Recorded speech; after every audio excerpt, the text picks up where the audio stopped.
Ciao a tutti e benvenuti su questa guida per principianti di Sea of Thieves. Ora vediamo come iniziare il gioco con successo. Benvenuto a Sea of Thieves, il vivace mondo dei pirati, dove le avventure ti aspettano dietro ogni ondata. Se stai guardando questa guida, probabilmente hai già scelto tra il galeone o lo sloop e sei pronto a salpare verso nuovi orizzonti. Vediamo ora come iniziare il gioco con successo.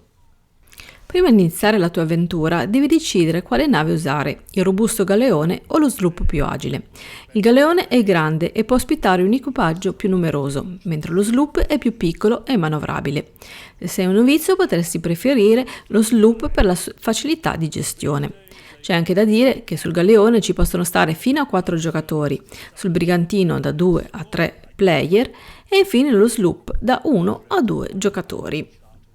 All'interno del gioco ci sono 3 commercianti di missioni, i cercatori d'oro, l'alleanza mercantile e l'ordine delle anime. Ogni commerciante offre missioni diverse, quindi scegli attentamente. Ti consiglio di iniziare con i cercatori d'oro o l'ordine delle anime, che sono più veloci e facili per i principianti.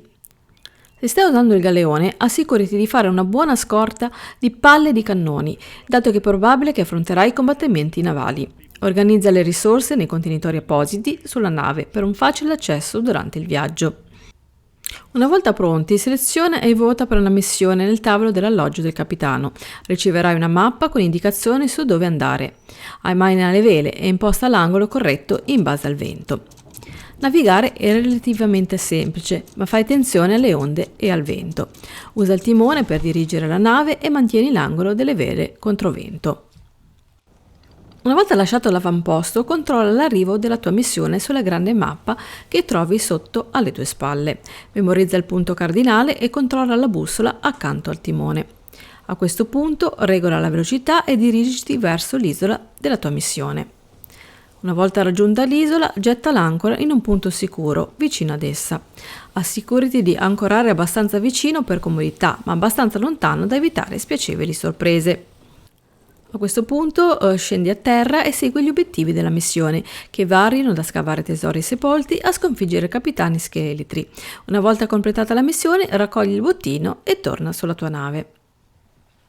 A questo punto potrai decidere se tornare all'avamposto per vendere i tuoi ricavati. Ovviamente dovrai scegliere, ti consiglio, l'avamposto più vicino all'isola in cui ti trovi. Queste sono un po' le basi per iniziare a giocare a questo gioco. Poi ti consiglio di iniziare il tutorial viaggio inaugurale. Inizia il tutorial in modo da imparare le basi del gioco. Prima di salpare ti ricordo ancora, come ho detto prima, di raccogliere le palle di cannone, le travi e il cibo interagendo con le botti dell'avamposto. Poi c'è da dire anche che si può anche personalizzare la nave, ma è meglio mantenere un profilo basso per non attirare troppo l'attenzione. Allora, qui voglio aprire una parentesi. Naturalmente, se andiamo a giocare in single player non avremo tutte le problematiche derivanti dal PvP, invece se decideremo di andare a giocare in multiplayer, ovviamente avremo la partita dove possiamo essere attaccati in qualsiasi momento.